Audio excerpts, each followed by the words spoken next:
二公子，邱先生，你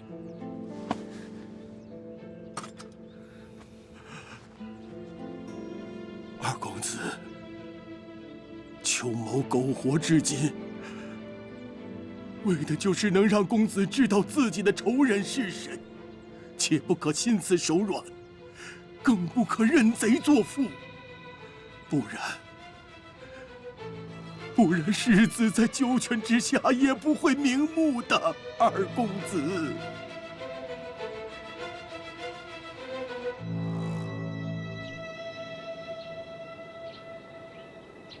这位兴王未免糊涂的有些过头。这选妃选后此等大事，竟然做得如此的匪夷所思。难道我们就扶持这么一个不上进的糊涂鬼？照这么下去，这太渊指不定变成什么样。哼！之前我也以为这个王上年轻，玩心大，那不过就是齐镇把持朝政的一个傀儡罢了。可近几日我看起来，这荒唐之下，似是另有章法呀。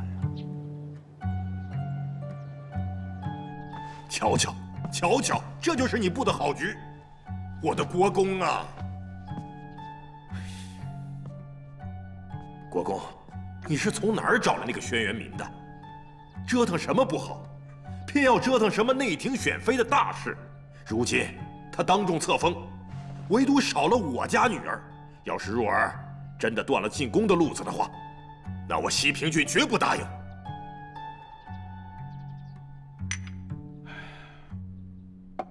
今日秀女进宫，按照以往的规矩礼制，是不会出任何岔子的。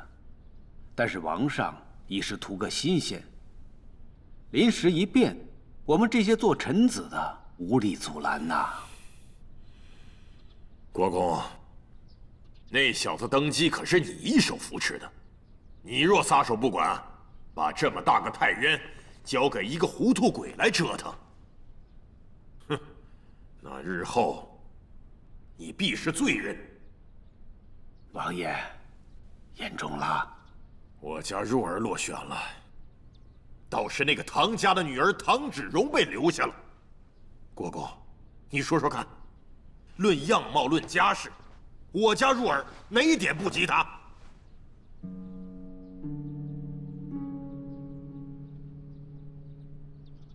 莫不是国公正在盘算那唐伯年现如今拥兵15万，还在西南剿匪中立了头功？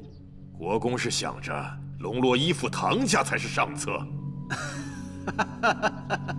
哎呀，唐伯年拥有10万重兵是不假，但是这朝中上下谁不知道？最具权势。 兵力最强的乃是你西平郡王啊！我便是要依附的话，也会依附于您呐。今日这个选妃啊，完全就是转如意转出来的。唉，国公啊，我已经有13个儿子了，但唯有若儿这么一个女儿，我忍痛割爱，把她送进宫里。 我家若儿，那日后必定是要当王后的。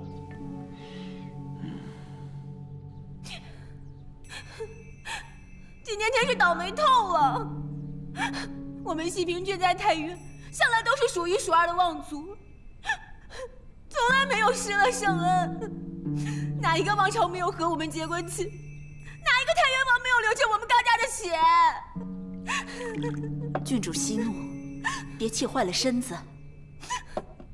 要说忠心，要说荣光，在太原哪一个比得上我们西平郡？人家都说了，我生来就是要当王后的人，可是如今，为什么我连入宫的资格也没有了？不行，我要找我爹想想法子去。今日贵德、淑贤4位夫人尚未完全确立，王后的人选也有待商议。宫闱内务琐碎，变更也是常事。王爷，你消消气，先回去休息。这个事儿交给我来办。先前我答应过你，此事我断不会食言的。国公，进来。大人，这是朝中刚刚拿来的诏书。今日之事我就放话在此。要是若儿不能入选，丢了我西平郡的脸，哼，那别人的情面我自然也就顾不上了。王爷，请留步。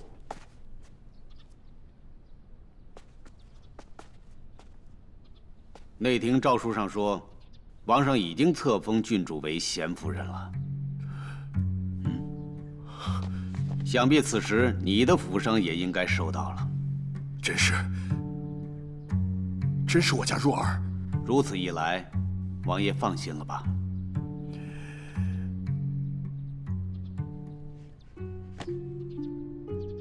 国公这是何意思？册封了你的女儿，不是如偿所愿了吗？既然国公早有这番安排，那先前为何要为难我们妇女啊？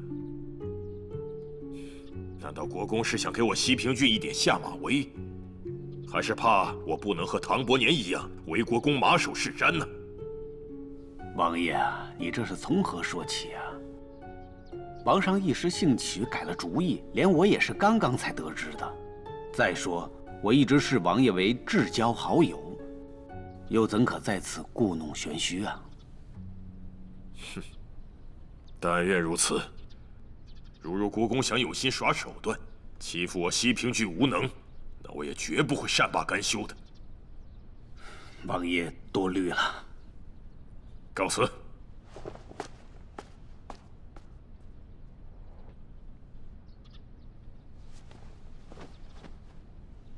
如果不是看在他手握重兵，尚有可用之处，我哪容一个异姓王在我的面前嚣张跋扈？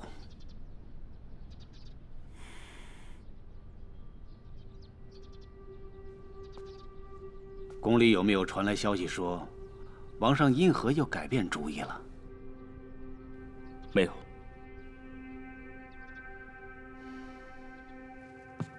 诏书已经送去国公府，西平郡王也在。高僧有什么反应？不出公子所料，离开府上的时候，似是被惹怒了。只是，既然知道这个祁镇和西平郡有所勾结，为何还要将这个高普若封为夫人？这样岂不是养虎为患？高松此人性情暴躁多疑，又仗着自己掌管西南边陲重镇，嚣张跋扈惯了。他与祁镇虽有勾结，却又彼此防备。这回我让他女儿落选，就是要让他闹一闹。这一闹，哼，他们俩的嫌隙才会更大。可是闹都已经闹了，还要将这样的女子带进宫里，莫非公子是想哪儿去了？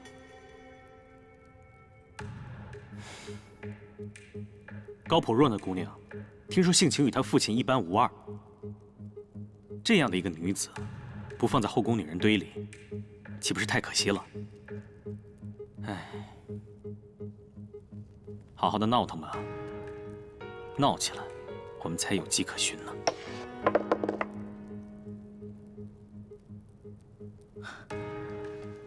公子妙啊，一炮双响。直起来！你是太入戏了是吧？是。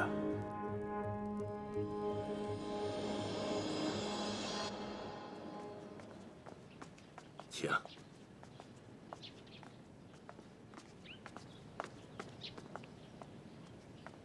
请。好。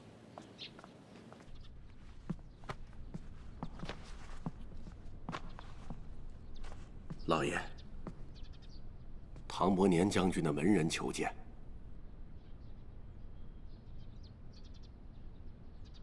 让他进来吧。是。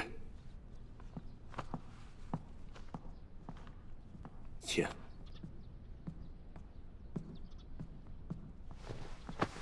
小的替唐伯年唐将军拜见国公。唐将军战功斐然，是太渊的英雄，不必行此大礼。此次进京，将军特别叮嘱说，国公与他有恩，如同再生父母。此次他公务在身，不能亲自前来，特命小的一定要礼数周全。这是小的带来孝敬国公的礼物，还请国公笑纳。他倒是有心了。起来吧。谢国公。我们将军说，他常年在边疆驻守，对朝里的事情知道的不多。此次小姐得选入宫，全蒙国公举荐。若是日后小姐能有幸得蒙大王的垂怜，一定不会忘记国公的恩情。既然是唐将军的爱女，秦某自当是尽力相扶。那一切就仰仗国公了。如果国公没有什么别的吩咐，小的就告退，回去禀知将军。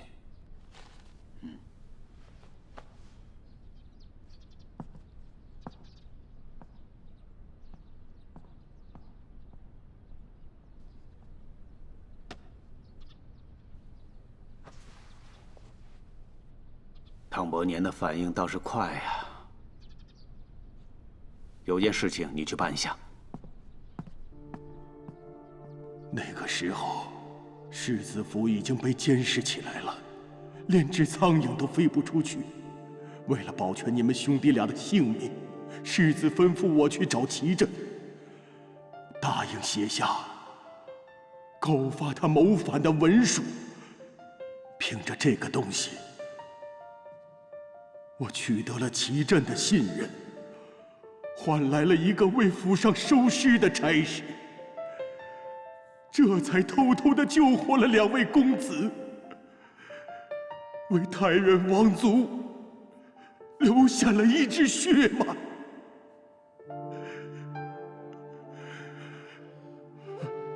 世子啊，世子英明一世，纵横戎马，可到头来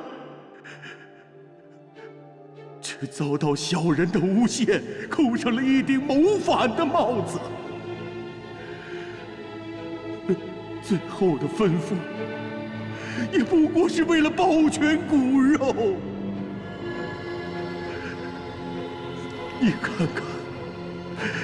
你看看国公府那个耀武扬威的人，他还活着，这是什么世道？我若是有半点能耐，我就是挖出他的心肝，我也不解恨。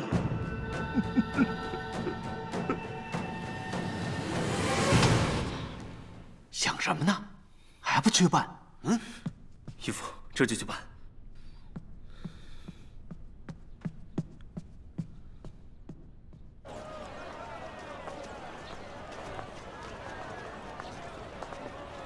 卖包子，热腾腾的包子。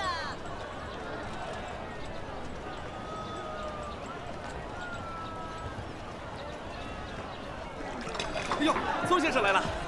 这几日不见，月风楼竟然如此热闹。多亏老板找了5州有名的58同城集，那日上午全城刚发了应征帖，下午大厨就来了。您来看，就是这个帖子。您要是需要管家、马车什么的，都能在这集子上找。话说我们这个大厨啊，您别看他年纪小，那手艺可真是出神入化呀！您瞧瞧，就这几日功夫，那咱们月风楼那是座无虚席呀，定做的都定到下月中了。也就是宗先生您这样的身份、这样的地位，掌柜才特意叮嘱，得给您留个好位置。请。人生得此美味足矣啊！月风楼能请到这样的厨神，这以后肯定是冠绝昆京城啊！是啊，来，请。来，宗先生今儿想吃点什么呀？来一份红锦虾球吧。哎呦，先生您是神算呀！这红锦虾球正是我们这位厨神的拿手看家菜。您稍等，我这就给您送来。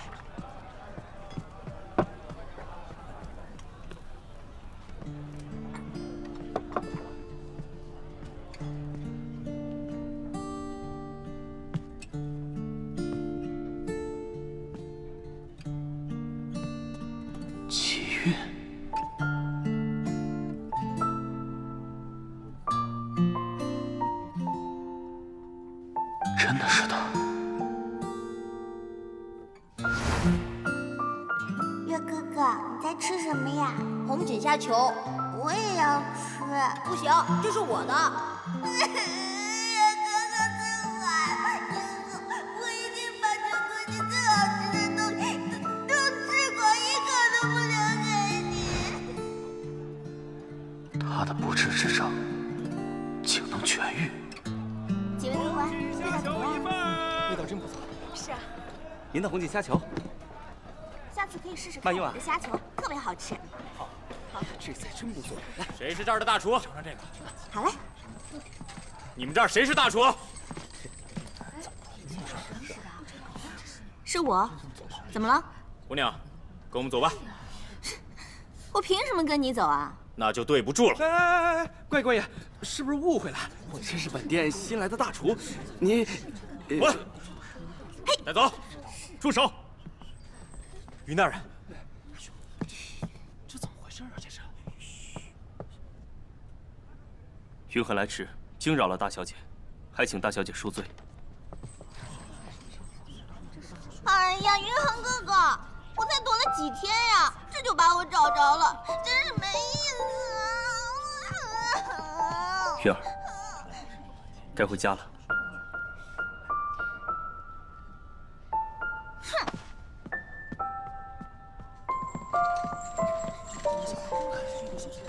这个姑娘好像来头不小啊！哎，那不是国公府里的云大人吗？哟，是吗？是啊。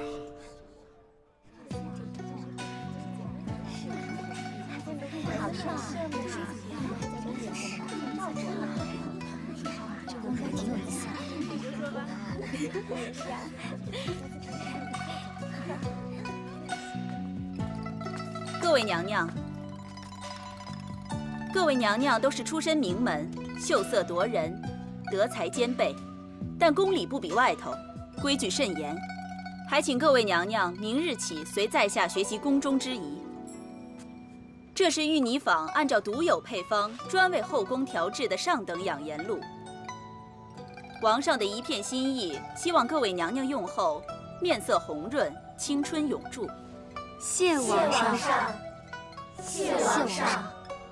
那就请各位娘娘随在下前往昭燕宫，宫里已为各位主子分配好住处。哎，你说这是不是有什么陷阱？住在哪儿不行啊？非得挤在后花园里头？这昭燕宫是后宫的总称，秀女选来是做妃子的，当然大家都得住在这儿。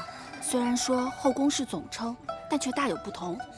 历代王后住的是永嘉殿，宠妃住的是静月楼，还有出景院。那不是王后，也不是宠妃，家里没人撑腰的怎么办？那就只能守活寡喽。啊？嗯。你说这男人就可以三妻四妾，女人就不行？哎呀，小姐，这话你可千万别再说了。本来就是啊。你说这一个男的哪忙得过来啊？把这么多女人收进宫里又不理，这不是毁了人一辈子吗？哎呀，干什么？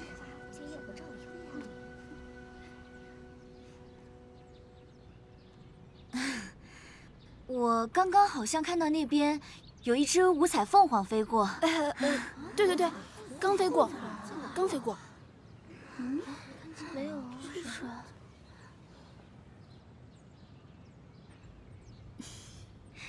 这五彩凤凰乃是玄机神兽，早已绝迹。宇文姑娘定是看错了。啊，看错了，看错了。各位娘娘，这里就是永嘉殿了。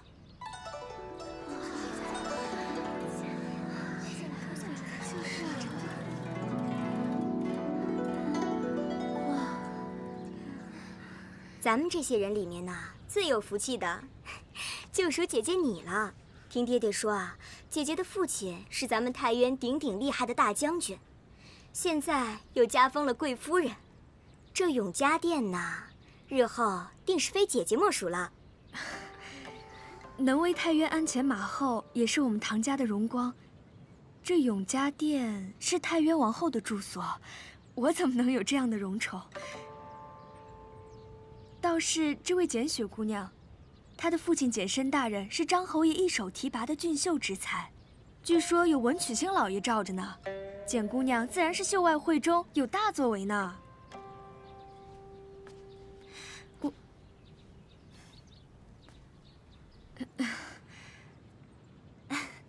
宇文姑娘是国公收下的义女，有了这样的义父做靠山，日后必定能一路亨通呢。若真如姐姐所说，到时一定会请大家喝酒的。哎，你们看，那人是谁？怎么还坐着轿子啊？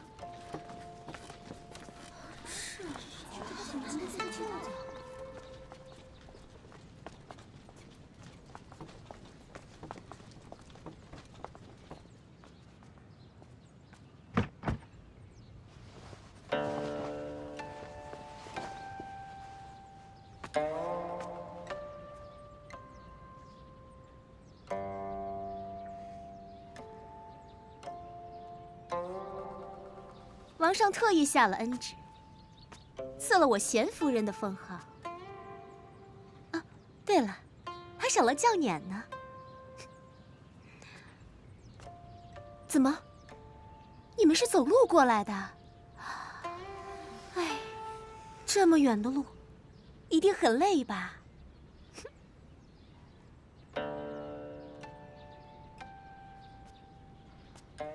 哎。你没想到吧？说的是呢。若不是因为姐姐脸上这红印子的福气，皇上哪知道姐姐竟然如此美艳动人。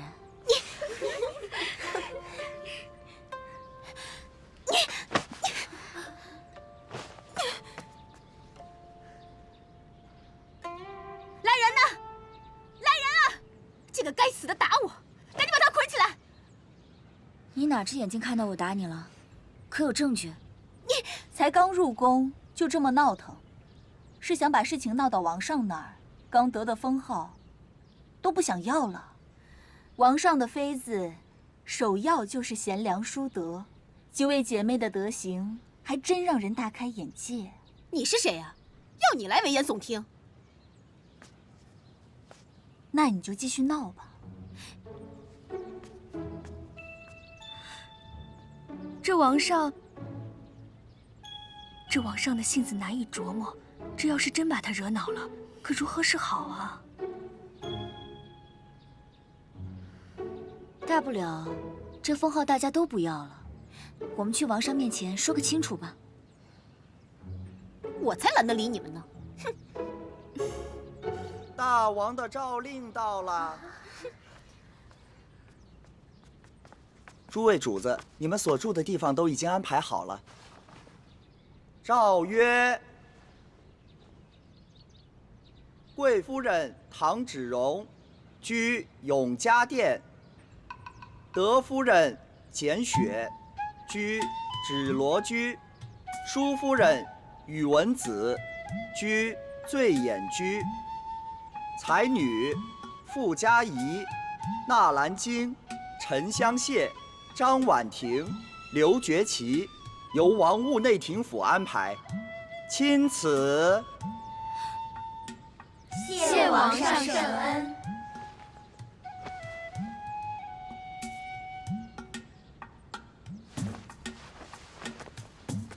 我呢？这上面为什么没有给我安排？这夫人，小的只是个传令的而已啊，并不知道没有夫人您。你算什么东西？你怎么办的差事啊？我可是王上亲封的贤夫人，你叫什么名字？我非得让我爹好好惩治你不可。夫人，您先别生气啊。还有一间宫殿是空着的，要不烦劳将就一下。将就？我是能随便将就的人吗？你赶紧下去给我办，要是办不好，看我不打死你！是。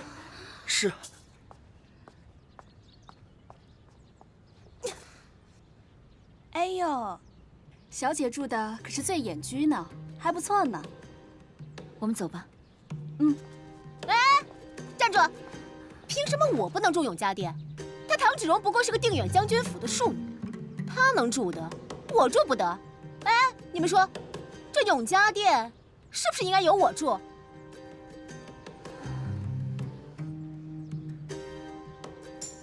这乌龟要做寿，你们猜谁来了？王八怪啊！乌龟要做寿，我们走吧。你骂我！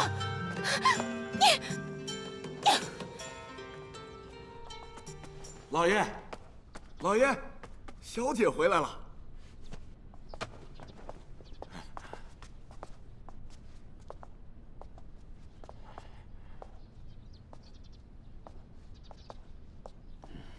还知道回来啊？你不愿，我走便是。哎，小姐，你看看，这回都回来了，就别再使小性子了啊！当初说出去见见世面，一走就是3年，为父的头发都抽白了。那干嘛抓我回来？该回来的时候我自会回来。早知道我就不回昆京了。大小姐，您这说的是哪门子的气话呀？老奴跟您说，您这些年游历5州，在外学手艺，您可是从来没被人欺负过，是吗？我天生可爱，自然没有人欺负我。小姐，您有所不知啊，这都是老爷这些年一直派人在后边跟着，生怕您受了委屈。您是老爷的心尖肉啊，容不得半点的马虎，小姐。就凭这份苦心，您就别再怪老爷了啊！好了好了，回来就回来吧。不过，爹，如果你想让我乖乖待着，你得答应我几件事。只要你高兴，做什么都可以。那不再逼着我习什么规格礼仪了？不许了。也不会再逼着我去结识什么纨绔子弟了？理他们做甚啊？真的？当然了，只要你乖乖的在家待着，爹什么都答应你。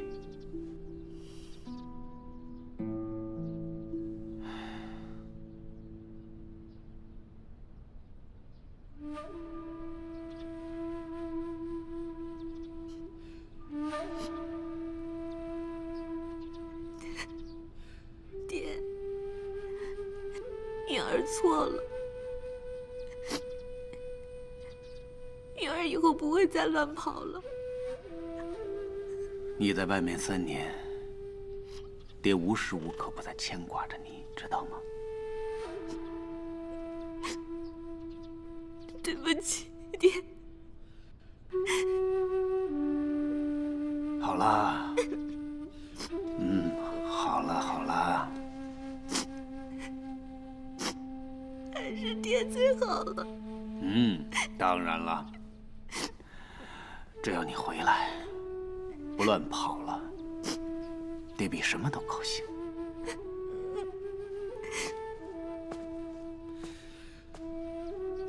猜猜看，这箱子里边是什么？不会是给我买的首饰吧？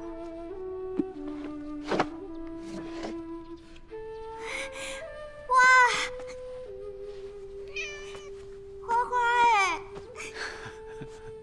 花花！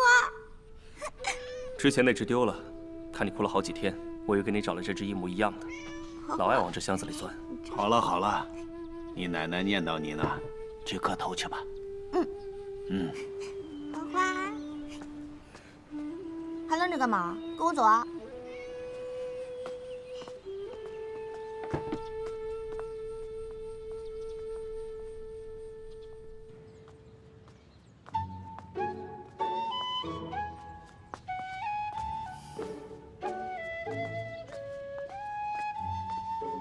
恭迎夫人。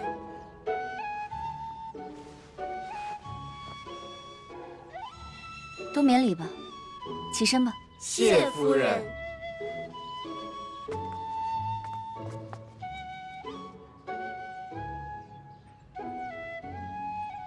这里虽然雅致了些，但好在清静，不失为一个好住处。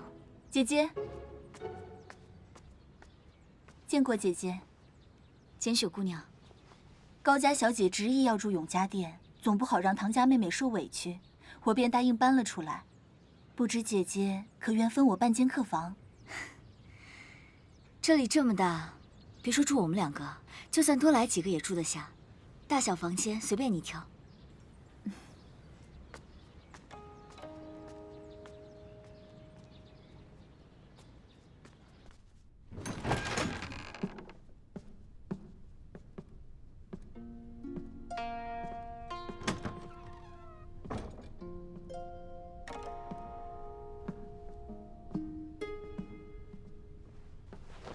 想不到这才一会儿的功夫，高普若就能翻盘了。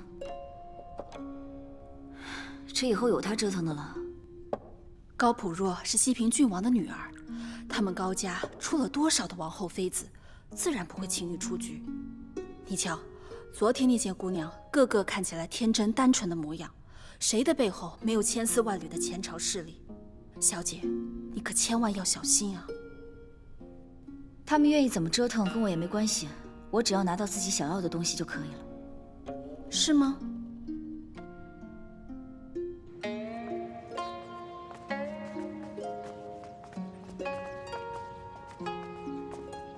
舒夫人在吗？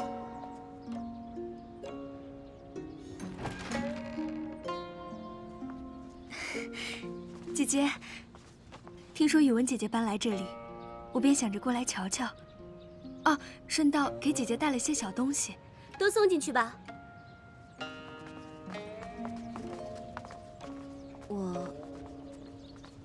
这有劳妹妹费心了，我还以为是什么事呢，我还以为你也要挤到我这个破地方住呢。我只是想和姐姐好好亲近亲近。不瞒姐姐说，家父当年也是得国公举荐才做了武将。此番进宫啊，我也全是仰仗国公恩德。算起来，咱俩也都算是出自国公府的姐妹呢。那是那是。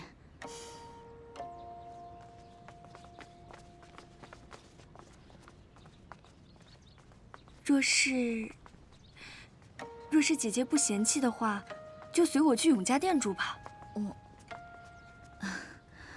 我若是搬过去的话，西平郡王府那位小姐，指不定怎么样呢。我就住在这儿吧，至少还图个清静。也好。那位姐姐呢？我怕吵，这里挺好。兴许是我多事了。那既然无事的话，我便告辞了。姐姐，你要是有什么需要，千万别跟我客气。对了，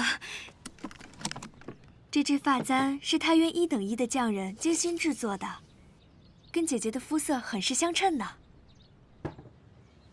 是我特意从唯品阁得来的，还望姐姐笑纳。有劳妹妹费心了。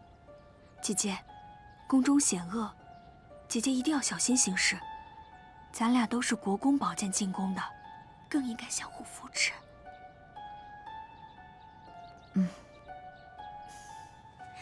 那就不打扰姐姐了。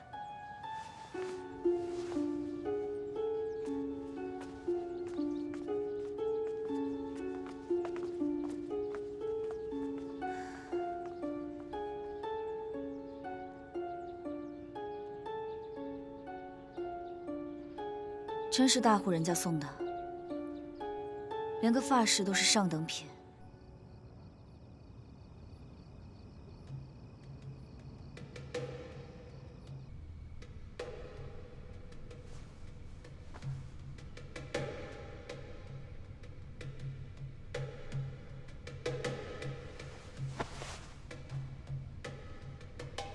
这玄灵针叶是我的贴身之物。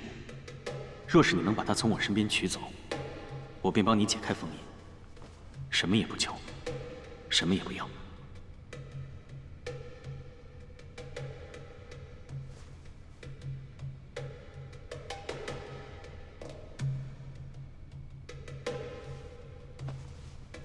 偷鸡摸狗的事，本姑娘在雪云山学得多了。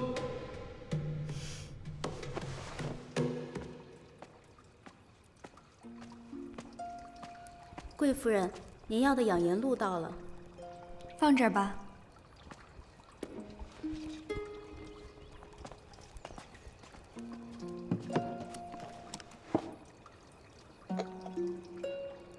夫人用了这养颜露啊，定能肤润如雪，艳压群芳。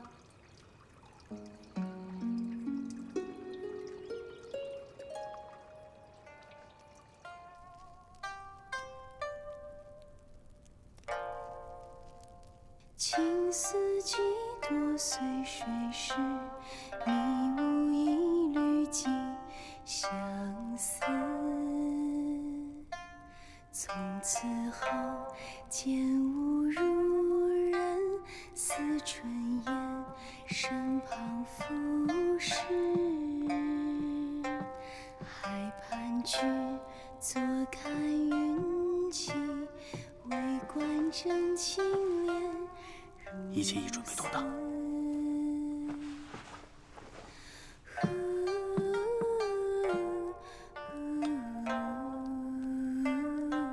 蓉儿，休息一下吧。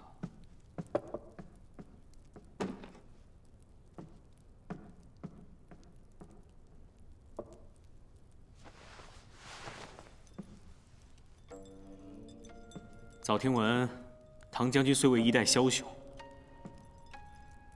但于戏曲、音律、文人雅玩无一不同，是真正的大雅士。原以为有夸大之嫌，可刚听你一曲唱罢，真是余音绕梁3日，想必家学渊博，骨子里的东西啊。来人，在。皇上。赏。是。赏些什么好呢？爱妃，你说，你想要什么？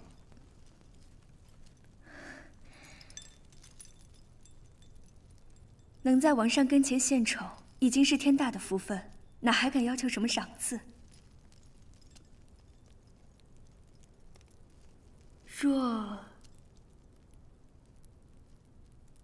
若真能要求一样，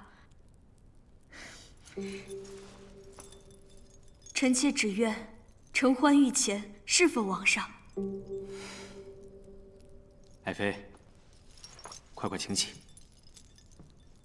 皇上，眼下虽然已经封了4位夫人，但王后未选，婚典大礼未成。今日又是妃子进宫的第1日，若是留宿贵夫人，传出去恐怕……就你话多，奴才多嘴。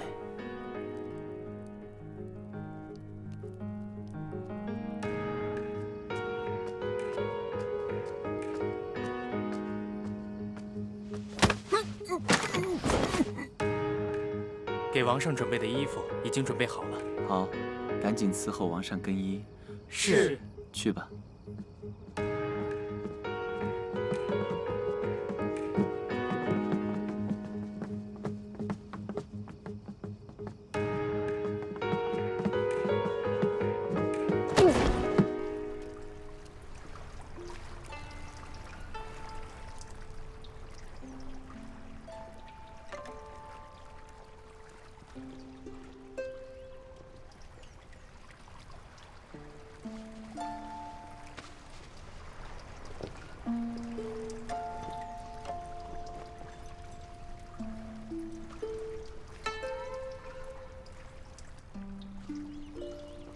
这里烟雾缭绕的，我又看不清楚。我要是做了什么不该做的事，明日朝堂上，那些老家伙又要念念叨叨了。这……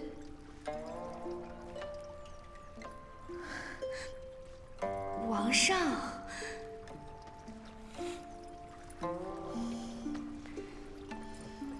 到底是刚登基，身不由己。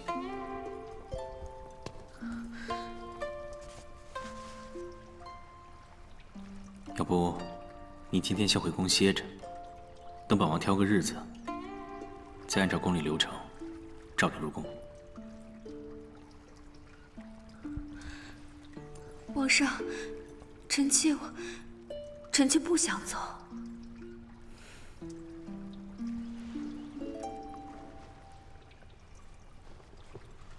那便随爱妃的意。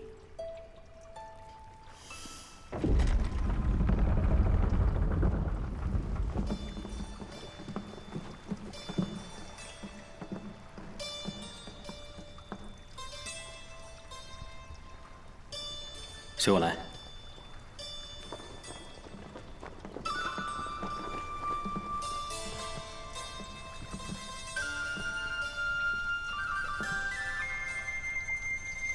沐浴更衣，你来。